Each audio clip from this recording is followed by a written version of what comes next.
so thinking about steps in the laundry process, your child could also help get stuff out of the dryer using our core words, get out, right? We're going to open the dryer.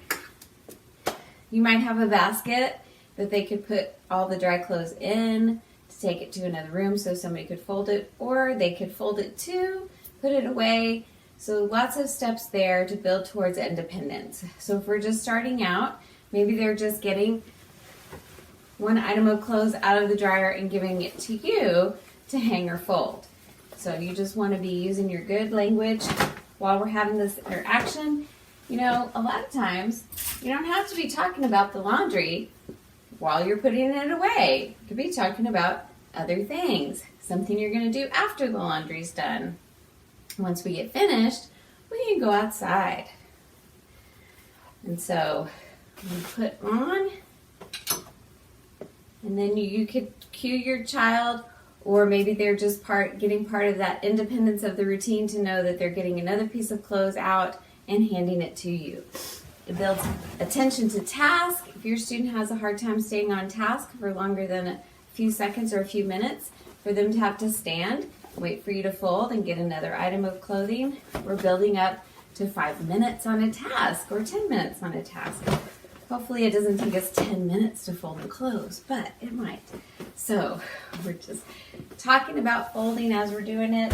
You may want to put the clothes out on a bed or a table so that your child can start to help fold. So we have lots of space to put those things flat, fold them over, fold again.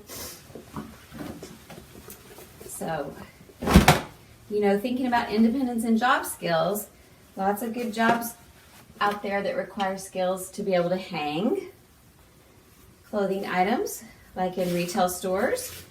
So that's a terrific independent skill for them to have. Also in retail stores, you have to be able to fold the clothes a certain way.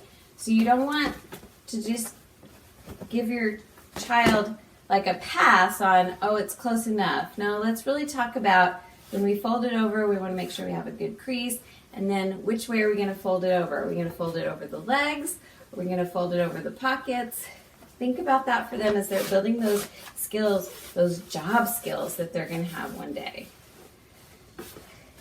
And then, of course, we want to stack them and think about how they look.